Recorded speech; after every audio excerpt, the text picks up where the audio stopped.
There's a 4K PS5 upgrade coming soon. Sony is fighting back against Game Pass. Sony just fixed a huge PS5 bug and you didn't even notice. If you want a cool new upgrade for your PS5, check out all the links in the description. I've got new SSDs, controllers, monitors, all the new in-zone accessories, pretty much anything you need for your PS5. How's it going, everyone? Welcome to PS Ready. I am back here with my boy, Ray Trevino. Hey, what's up, man? Yeah. So what do you got for me today? So there's this whole regulatory thing going on in Brazil. Do you ever when people say country names, do you think of Street Fighter 2 like I do? Anyways, in Brazil, they're talking about the whole Xbox buying Activision thing. Sony was like, if they make it exclusive, we won't get game sales. And it's like, whatever, man. Who cares? You're still going to be able to get Call of Duty on PlayStation. Microsoft can't afford to make that exclusive. But then Microsoft countered back and was like, Sony is buying exclusivity and keeping games off Game Pass. And basically what they're talking about is Final Fantasy VII Remake that was supposed to be a 1-year exclusive. And this feels like the longest 1 year I've ever lived through because it's still not on Xbox. Because it's in reality, it's probably never coming to Xbox. It's been 2 freaking years already. Yeah. And it's going down in Brazil, man. Because usually these proceedings, you don't hear about them because it's all private. And they're trying to all investigate it without public scrutiny. Right. But in Brazil, it's they can make these documents public, or these statements public. And so it's going down. We're getting some juicy tea from both sides as part of these proceedings. I don't mind Sony's tactics here because I have a gaming PC. That's generally where I play stuff that isn't a first-party Sony game that I need to play day one. And I get screwed by the Epic Game Store regardless, so I don't really care what's going on here. But I see Sony's point on Microsoft buying exclusivity on Call of Duty. If they were to make Call of Duty exclusive, that would be not great for Sony, right? It's the biggest game out there. I don't think Microsoft is going to make it exclusive, though. I kind of am taking them at their word here because Call of Duty is such a big seller. They win either way, right? If people subscribe to Game Pass to play Call of Duty, Microsoft wins. They got people on Game Pass. If people don't subscribe to Game Pass and buy it on PlayStation, Microsoft gets 70% of that money. We know why Sony's saying these things because they also came out and said, building up a rival to Game Pass is going to take a long time. That was also part of their previous statements to this Brazilian regulatory. It should take a long time because they shouldn't do it. They should just keep doing what they're doing with this great games library. If you put Game Pass in front of me right now and all of the benefits you get with that, and then put also PlayStation Plus Premium and Extra in front of me, I would go with PlayStation Plus Premium because the games are so good and I get to keep them with a lot of them and it gives me discounts and stuff. Xbox gives you these day one exclusives, but they're not materializing. Where are they? Well, just because they're not getting first party stuff this year doesn't mean they're not getting any day ones. They still get a lot of third party day ones, and PS Plus does too. Obviously, we got Stray was on. It's game of the year for a lot of people. I enjoyed that. Not game me, of the though, year because I hate cats. No, but I mean, yeah. So Game Pass for a lot of people, it's about the ancillary stuff. Right, the cloud streaming, the EA free month Play, of Disney Plus. Free month of Disney Plus. They sweeten the pot in other ways, I feel, but that draw of day one Xbox first party stuff hasn't materialized just yet. Right. And over on PlayStation, they've come out and said they're never going to do that. So our games are actually worth buying. And I'm like, yeah, I agree. Yeah, that's why I have no sympathy for stuff like this, because they've made their bread and butter keeping games off of other platforms. And I'm not talking about, the Naughty Dog or Insomniac or Santa Monica Games. I'm not talking about that stuff because obviously it's they have a relationship with those studios. They had a heavy hand in developing them into what they are. I'm talking when they go and Final Fantasy VII Remake, like we just said, still not on there. KOTOR, and I know that game is paused indefinitely, but they paid to keep it off of that. Ghostwire Tokyo, Deathloop, Stray, all of these games. It's a weird situation with this whole Microsoft buying Activision thing. They're getting Diablo, they're getting Overwatch, they're getting World of Warcraft, they're getting a lot of games that people are going to want to play on PlayStation, minus World of Warcraft, because that's not on console. Mm-hmm. And I think this situation in Brazil is funny because Sony isn't fighting back too hard, but if they said nothing, right? They have to try. They have to try and say look, If Microsoft makes Call of Duty exclusive, that's bad for us. That's just plainly stating a fact. And Xbox saying, yeah, Sony fights back by paying Square Enix to not release games on our console, that's just a fact as well. So it's like... I get it. Like we always say, that's the business. You know what I mean? Yes. These companies want these exclusives or timed exclusives, so you have to buy their console and buy into their ecosystem. They want your loyalty, and that's the bottom line, right? So, like, it's not personal. So, yeah, there are hurt feelings all around. And but Xbox me, is I fighting back understand. by patching games on backwards compatibility. The real enemy here is Epic Games. That's all I'm going to say. Wait a minute. Hold up. They're buying exclusivity on games like Fall Guys and Rocket League, and they're just making those not work on Steam anymore. You have to make an Epic Games account to play a lot of these games. Fortnite is existing still. That's a problem.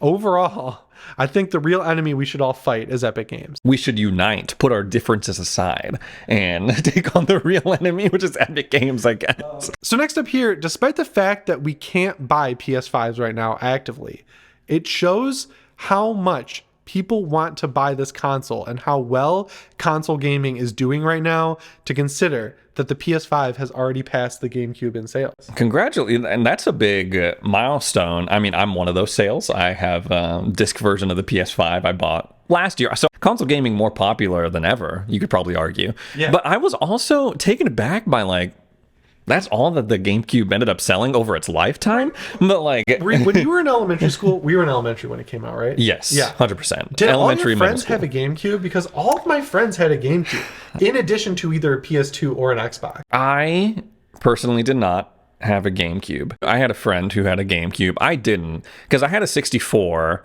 before, you know, the GameCube. And I remember thinking with my 64 as I was growing up, like, man, these games, like, they're fun, but like there was a kind of a sense that they weren't as cool as the games that my older brother was playing, like on his Xbox or on his PlayStation 1. And I was like, I wanted a more mature console. So a bunch of my friends got a PS2, and I was like, oh, PS2, Yeah. that's like so like edgy and mature, and like compared to, you know, the 64. But GameCube would always catch my attention every time I went to Costco, because they always had a setup, or Sam's Club back in the day, that would play Smash Brothers, that Shadow would the play Hedgehog. Shadow the Hedgehog. I was like, The demo unit. oh, I kind of want one. It was awesome. But, you know, I guess, like, you think about it, generations back then didn't last as long as they do now. So maybe that played into the diminished sales. Yeah, so it just shows that there are so many more people now than there even were when the GameCube came out and the PS2 came out that want to play games. So while the PlayStation 5 is hard to get, it's not like there's only a few of them out there. There's a ton of them out there, and more people than ever are into gaming. So that's good. Where things are not great so far, though, is with PlayStation Plus. So we got this whole revamped PS Plus with the great library of awesome games. Like, they're doing a good job giving us stuff like Stray, Day One on Extra. I think that's cool. Where they're really lacking is in this classic games department. We've gotten a few at launch. They're trickling them out. Nothing super noteworthy. I'd really like to see Metal Gear Solid Peace Walker, for example, make its way to this service so I can play it on my PS5. No dice as of yet. Just got to emulate it on my Steam Deck. But so far, we're not getting any classic games. It is weird because they seem to be focusing on giving you PlayStation 4 classics, you know, making games like Spider-Man Miles Morales, Ghost of Tsushima right now, and obviously Horizon Zero Dawn's on there. So, like, most of the games that you saw on PS4 that were genre defining or whatever, you're seeing on there, but they're not showing that same love to their previous generations, which I think is questionable, which I think is could be a huge lure for people. Hey, I want to play freaking MotorStorm. Yeah, they have so many games in just the PS2 and PSP generation alone that need to make their way over. Like Daxter, that's a great PSP game. Ratchet & Clank Size Matters, Resistance Retribution, MotorStorm Arctic Edge, all of the GTA games that came out on PSP and PS2, like Liberty City Stories, Vice City Stories, Vice City itself. They have a game called The Getaway on PS2, which was awesome. Silent Hill 2, Silent Hill 3, Silent Hill 4. There are so many games. They should be dropping these like every week, it seems, but they're giving us a couple every month, and they're weird games. Like, I love Ridge Racer. I miss Ridge Racer as much as the next guy.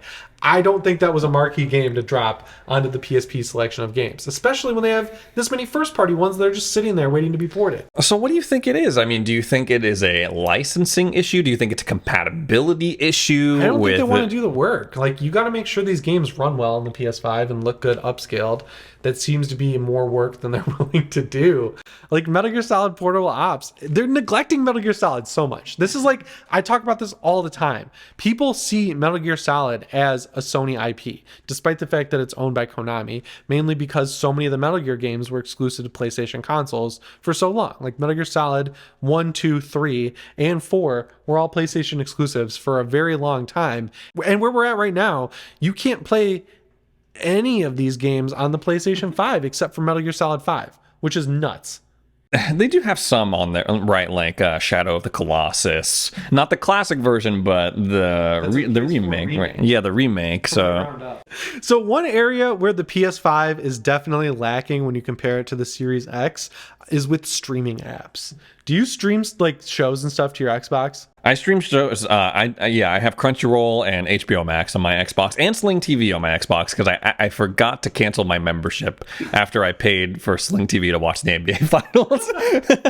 So those are my 3 streaming apps on Xbox. Don't use my PlayStation for streaming. So I have to have both my PS5 and my Xbox plugged into the same TV for streaming, and it's super annoying because not only is the PS5 missing apps like Shudder, which I hate that they're missing. That's like one of my favorite services, and Discovery Plus, which is my other one for this show, Evil Lives Here. I absolutely love that show. Even apps that are on the PS5, like HBO Max and Disney Plus, they're the PS4 versions of these apps being emulated by the PS5, and because of that, you can't stream 4K. Really even notice I know a lot of people are going to be like, you just don't have the sophisticated eye as I have, but I can tell when things are 4K versus when it's 4K on the Xbox version of these apps, which is irritating because like I'm paying for it, right? Like 4K Netflix, I'm paying for it. I want to take advantage of it. Sony, but it's also plan-based too, right? Yeah. Like, don't you have to pay for 4K streaming on a lot of these apps? If you're paying more for 4K HBO Max or 4K Netflix and your device doesn't support it, that's irritating. And you're right, though. Streaming bitrate sucks. You get the banding when it's black on the screen. Oh my god, I hate banding so much. Yeah. You get the low bitrate blocky texture sometimes if your internet's not good enough. And if your internet's not good enough for 4K, it'll switch over to 1080p automatically on a lot of apps, which is super irritating. And that's why everyone should buy their movies physically, because the only way you own something is if you can hold it in your hand. But Sony is finally listening to these complaints, and the Disney Plus app is being updated. There's a beta called Vader that people have found on the back end of the PlayStation software. Finally, we are getting a native PlayStation 5 Disney Plus app. I underestimate sometimes how many people use their gaming console, whether it's an Xbox, whether it's a PlayStation, whether it's a Switch, whatever they have available on that, to stream to their TV. Yeah, and I mean, that just shows the utility of, and like what we've moved away from. We ditched the cable box, but in a weird way, we still have a box that you can just also play games on. But yeah, I use my PS5 to stream all this stuff because I have the little remote, the media remote. Yes, you have the remote because and that's great to save on your controller's battery life, of course. Yeah, and you know what's crazy? This remote has a Disney Plus button, and it's for the PS5. But if you use that Disney Plus button, it opens the PS4 app. Like, hold on. Yeah. Wait a minute. I also use the YouTube app, which is irritating as well because their little voice search button does not work with the microphone inside the PS5 remote. You've got to have a headset on with a mic, which kind of defeats the purpose of doing that. They got to figure this out because the PS5 kind of is like the ultimate media device for me. And I'm glad they're doing it with Disney Plus, but guys, you got to get a Shudder app. Shudder should be on there. It's like crazy that it wasn't on PS4 and now it's not on PS5. And Discovery Plus. We need a Discovery Plus app. I got to watch my murder shows on my PS5. Well, I really like how the PlayStation UI, the dashboard, how you can organize it, how you can have all your streaming apps in just one place. You organize it all nice and good for like your games and your movies and your music and your like whatever. Like, I like the grouping of it. So, like you said, it could potentially be the ultimate media hub. I throw Apple Music in your on household. my TV all the time. Yeah. Like, I listen to music because it can show the lyrics. It has a nice interface on your TV with a great little background. So, yeah, I think 4K is going to become a bigger focus for Sony because unfortunately, as this generation has gone on, even though we're getting games that are released cross-generation, they don't run at 4K 60 on the PS5. Like Dying Light 2, if you want to play that game on PS5 at 60 FPS, it drops all the way down to 1080p, which to me is unacceptable.